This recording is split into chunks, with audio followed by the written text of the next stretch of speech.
In the year 2005, Amazon was growing but not fast enough to dominate. They faced two critical problems. One, shipping fees were killing conversions at the checkout, and two, customers weren't loyal. They'd shop around between Amazon, eBay, and Walmart, choosing whoever offered the lowest price. Jeff Bezos and his team asked a critical question: how can we make customers shop more often and make Amazon their default choice every time? The solution was Amazon Prime, which is $79 for a free 2-day shipping with no minimum purchase. At the time, it was massive gamble. They lost money on countless orders because shipping was expensive. But Bezos understood something profound. Once people paid for Prime, they'd subconsciously feel the need to get their money worth and start defaulting to Amazon for everything. The result? Prime members began spending over twice what non-Prime members spent annually. What started as a bold shipping play became a customer lifeline value engine. Today, there are over 200 million Prime members globally, and Amazon draws billions in revenue from this loyalty strategy. While e-commerce and service-based businesses operate differently, the economics are though similar. You spend money to acquire customers. If you are not optimizing their lifetime value, you could literally lose money cleaning other people's facilities. Let's explore how cleaning companies can apply these same principles to maximize customer lifetime value and build sustainable, profitable growth. We're going to talk about CLV, which stands for Customer Lifetime Value. It is the total profit you will make from a single customer over your entire relationship. The basic formula is average monthly revenue per customer multiplied by average customer lifespan in month, and total customer acquisition cost, CAC, is subtracted from it, and what's left is customer lifetime value.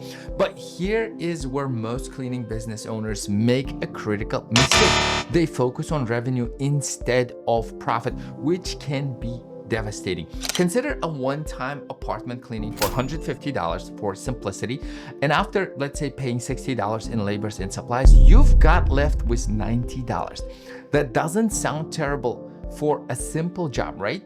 Except you probably paid to get that client. If you're using even basic marketing services like Google Local Service Ads, GLA, you might have paid them $30 to $50 just to get that lead. And then now factor in the lead that didn't convert. Maybe you paid for 5 leads to get 1 customer, and suddenly that $90 now might not even get you a break-even point for that week. Even if you avoided labor costs, let's say by doing the cleaning yourself, the economics of the job like this can turn out ugly. For example, did you go out to the property prior to service to provide a quote? That with the time it takes to clean the apartment means you could easily be making less than a minimum wage on a small one-time job like this one. This is why focusing on customer lifetime value, which is CLV, versus acquisition matters so much. That same 150 one-time customer might now cost you money, but a recurring client paying $150 a monthly for regular service over 18 months generates $2,700 in revenue. Even after acquisition costs and service delivery, you are now looking at substantial profit. And here's your quick win number 1. Calculate this true CLV of your last, let's say, 10 customers. Include all acquisition costs, not just the obvious ones like advertising. Factor in your time spent on proposals, consultations, and follow-ups, driving back and forth, gas, amortization, office, light, internet. How much money are you actually making off each job? Now let's talk about how to increase service value and frequency, because concentrating on customer lifetime value, CLV, fundamentally shifts your business focus from short-term transactions to long-term relationships. And this is why I love cleaning industry. It can actually, the whole business can be put on autopilot, drip, drip, drip, drip, but automatically, because it's recurring. It's not just one time. This doesn't mean abandoning one-time jobs entirely though. For one thing, if someone calls in asking for a one-time clean and you don't have anything on your schedule, you'll probably want that booking. Some revenue is better than none, correct? Even if margins aren't optimal. The other thing though, you can make one-offs more worthwhile through good pricing. For one-time cleans to be sustainable, you simply need to make sure that you are covering the cost of delivering the service and still securing some profits. Here's a pricing formula that could help. 2 times estimated labor cost plus $30 to $50 for marketing acquisition equals minimum pricing. So if a job requires $60 in labor and supplies, charge at least $150, $170. This ensures profitability even after acquisition costs. Many cleaning businesses price one-offs too low, essentially paying customers literally to clean their homes. Also, don't forget that once you've established a relationship, you have that customer as a contact now, and that is your gold mine. They may not be coming to you for monthly cleans, but you could collect future revenue from them down the line through occasional services, or figure out how to get them on a recurring service, right? Give them incentive or figure out what's in it for them. For some, it's the time. For others, it's the money. For the other one, whoever knows what it is. And for the next one is all of them combined. So all of that said, recurring work remains the most dependable, predictable path to cleaning business success. Monthly contracts provide stable revenue, reduce marketing costs per customer, and create opportunities for service expansion. The key is strategically growing into recurring relationships. Start with targeted marketing designed specifically for recurring work. Your website copy, ads, and proposals should emphasize ongoing service benefits, consistent cleanliness, time saving, and peace of mind. Avoid language that appeals to one-time customers. Instead of saying, let's say, a spring cleaning special, promote weekly maintenance programs. Discounts can effectively convert prospects to recurring clients, but structure them carefully. Offer first month discounts only to customers committing to minimum contract terms. For example, a 30%, let's say, first month discount for a 6-month commitment costs far less than constantly acquiring new one-time customers. You can further increase your CLV, customer lifetime value, through upselling and adjacent services. For example, tiered service that give your customers the option for a premium experience at a premium price.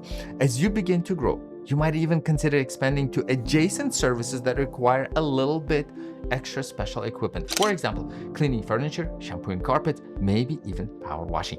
In other words, maximize your revenue potential by increasing the number of problems you solve for your customers, and by that you become irreplaceable. This is your quick win. Create a recurring conversion process for one-time clients. Follow up within 48 hours with a special offer for ongoing service, emphasizing the convenience and consistency benefits. And if you can't get that, then try to get a review at least from them and or referral, right? There's so many things you can do, but you want to act after you delivered an amazing service and you had a great relationship established at the high note. That's where your ask goes in. So let's briefly talk about retention strategies now. Low CLV often signals retention problems rather than pricing issues. When clients churn quickly, which means they leave you, you are essentially subsidizing their cleanings with your marketing budget.